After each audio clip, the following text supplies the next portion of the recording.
Assalamualaikum warahmatullahi wabarakatuh. Perkenalkan, nama saya Muhammad ADP. Di sini saya ingin menjelaskan tentang hak asasi manusia. Hak asasi manusia adalah hak dasar yang dimiliki oleh manusia sejak ia dilahirkan. Hak asasi dapat dirumuskan sebagai hak yang melekat dengan kodrat kita sebagai manusia, yang bila tidak ada hak tersebut, mustahil kita bisa hidup sebagai manusia. Hak ini dimiliki oleh manusia karena ia manusia, bukan karena pemberian manusia, bukan karena pemberian masyarakat, dan juga bukan pemberian negara. Hak tersebut tidak tergantung oleh dari pengakuan orang lain. Hak asasi diperoleh dari Tuhan yang Maha Kuasa dan tidak dapat diabaikan. Sejarah HAM. Sejarah hak asasi manusia berasal dari bagian barat atau Eropa. Orang filosofi Inggris pada abad ke-17 yang bernama John Locke. Locke merumuskan adanya hak alamiah yang melekat pada setiap manusia, itu hak atas hidup, hak kebebasan, dan hak milik. Apa aja sih macam-macam HAM? Yang pertama itu adalah hak asasi pribadi atau personal human rights. Hak ini merupakan hak yang berhubungan dengan kehidupan pribadi setiap orang. Contohnya adalah kebebasan untuk menyampaikan pendapat, kebebasan untuk bepergian, berpindah ke berbagai tempat, dan lain-lain. Yang kedua adalah hak asasi politik atau politic rights, merupakan hak asasi dalam kehidupan politik seseorang. Contohnya adalah hak dipilih dan hak memilih, hak dalam keikutsertaan kegiatan pemerintah, dan hak untuk membuat petisi, dan lain-lain. Yang ketiga adalah hak asasi ekonomi atau property rights. Hak ini menyangkut hak individu dalam perekonomian. Contohnya adalah kebebasan dalam hal jual beli, perjanjian kontrak, penyelenggaraan sewa menyewa, dan lain-lain. Ciri khusus hak asasi manusia. Hak asasi manusia memiliki ciri-ciri khusus jika dibandingkan dengan hak-hak yang lain. Ciri khusus hak asasi manusia sebagai berikut. Yang pertama, tidak dapat dicabut. Artinya, hak asasi manusia tidak dapat dihilangkan atau diserahkan. Terus yang kedua, tidak dapat dibagi. Artinya, semua orang berhak mendapatkan semua hak, baik itu hak sipil, hak ekonomi, sosial, dan budaya. Terus yang ketiga, hakiki. Artinya hak asasi manusia, semua umat manusia sudah ada sejak lahir. Terus yang keempat, universal. Artinya hak asasi manusia berlaku untuk semua orang tanpa memandang status suku, bangsa, gender, atau perbedaan lainnya. Dan hak asasi manusia memiliki undang-undang yang mengatur tentang hak asasi manusia di Indonesia. Yang pertama, pasal 28A mengatur tentang hak hidup. Yang kedua, 28B mengatur tentang hak berkeluarga. Ketiga, 28C mengatur tentang hak memperoleh pendidikan. Yang keempat, 28D mengatur tentang hak kepastian hukum. 28E mengatur tentang kebangsaan beragama. 28F mengatur tentang komunikasi dan informasi. 28G mengatur tentang kesejahteraan dan jaminan sosial. Undang-Undang RI Nomor 26 Tahun 2000 tentang Pengadilan HAM. Pelanggaran HAM berat dibagi menjadi dua.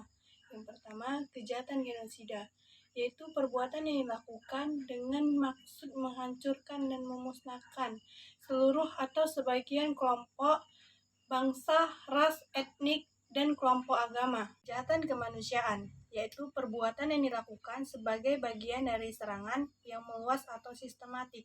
Serangan ini ditunjukkan secara langsung terhadap penduduk sipil. Bentuknya berupa pemusnahan, pembunuhan, perbudakan, pengusiran, atau pemindahan penduduk secara paksa, perampasan kemerdekaan, dan sebagainya. Pelanggaran HAM dan pengadilan HAM adalah setiap perbuatan seseorang atau kelompok orang termasuk aparat negara, baik disengaja ataupun kelalaian secara hukum, mengurangi, menghalangi, membatasi, dan mencabut HAM seseorang atau kelompok orang yang dijamin oleh undang-undang ini dan tidak didapatkan dan dikhawatirkan tidak akan memperoleh penyelesaian hukum yang adil dan benar berdasarkan mekanisme hukum yang berlaku. Jenis-jenis pelanggaran HAM. Yang pertama, pelanggaran HAM biasa adalah kasus pelanggaran HAM yang ringan dan tidak sampai mengancam keselamatan jiwa orang, namun ini tetap saja termasuk dalam kategori berbahaya apabila terjadi dalam waktu yang lama. Contoh, pencemaran lingkungan secara sengaja, penggunaan bahan makanan yang berbahaya secara sengaja. Kedua, pelanggaran HAM berat. adalah pelanggaran HAM yang mengancam nyawa manusia seperti pembunuhan, penganiayaan, perampokan, perbudakan, atau penyanderaan. Assalamualaikum warahmatullahi wabarakatuh. Perkenalkan, nama saya Arianti Handayani. Baiklah, saya di sini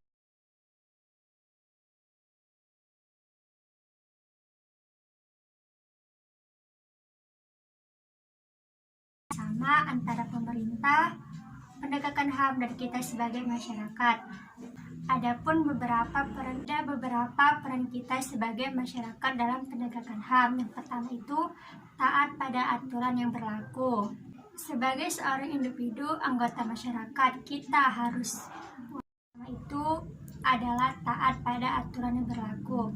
Sebagai masyarakat, kita harus wajib mematuhi aturan yang ada sebagaimana dalam Undang-Undang Nomor 39 Tahun 1999 mengatakan bahwa setiap orang memiliki kewajiban hak asasi untuk patuh terhadap aturan perundang-undangan, hukum tidak tertulis, dan hukum internasional tentang HAM.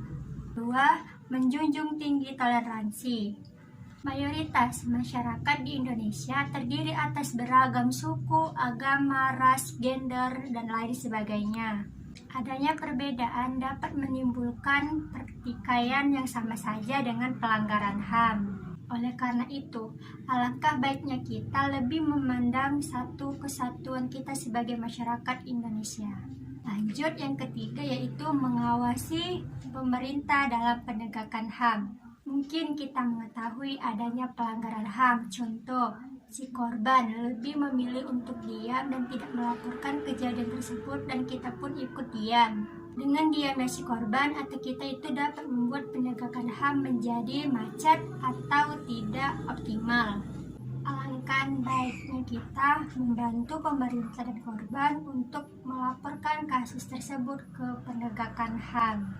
Yang keempat yaitu bergabung dalam berbagai organisasi.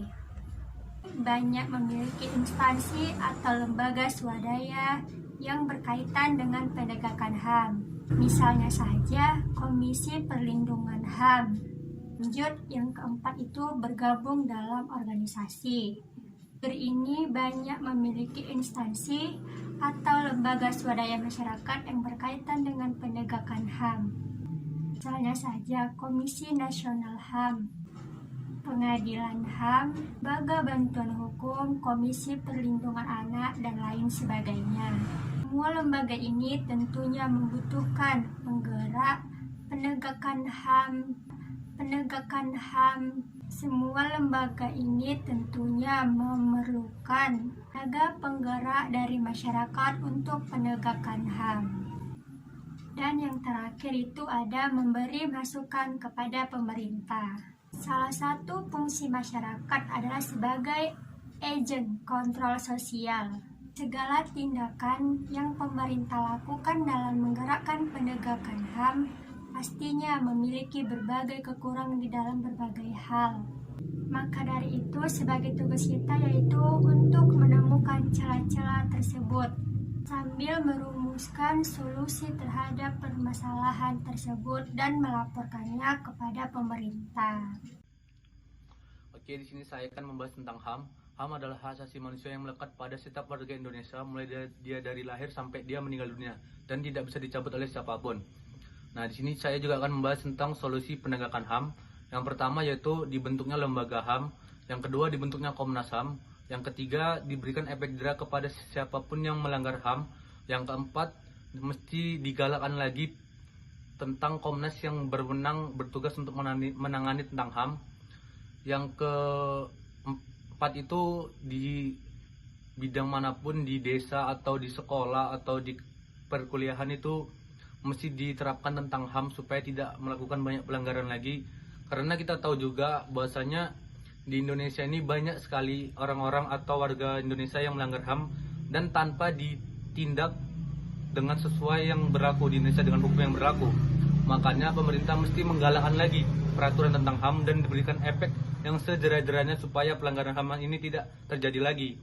Dan sebagai kita, sebagai mahasiswa di kampus juga mesti memberikan tentang pengarahan tentang HAM, yaitu misalnya dengan menghormati pendapat orang lain, menghargai sesama suku, agama, ras, dan budaya, dan tidak mengganggu orang itu saat beragama, dan juga menempelkan poster-poster yang berguna tentang HAM, misalnya tentang jangan membuli teman atau jangan memukul teman. Itu juga bisa kita terapkan di perkuliahan, wahai teman-teman. Dan oke, di sini saya akan membahas tentang HAM.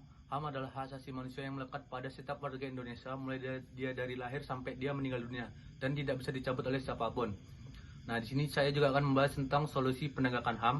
Yang pertama yaitu dibentuknya lembaga HAM, yang kedua dibentuknya Komnas HAM, yang ketiga diberikan efek jerah kepada siapapun yang melanggar HAM, yang keempat mesti digalakkan lagi tentang Komnas yang bertugas untuk menangani tentang HAM, yang keempat itu di bidang manapun, di desa atau di sekolah atau di perkuliahan itu mesti diterapkan tentang HAM supaya tidak melakukan banyak pelanggaran lagi.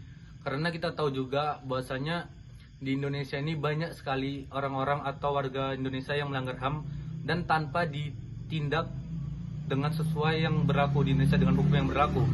Makanya pemerintah mesti menggalakkan lagi peraturan tentang HAM dan diberikan efek yang sejerah-jerahnya supaya pelanggaran HAM ini tidak terjadi lagi.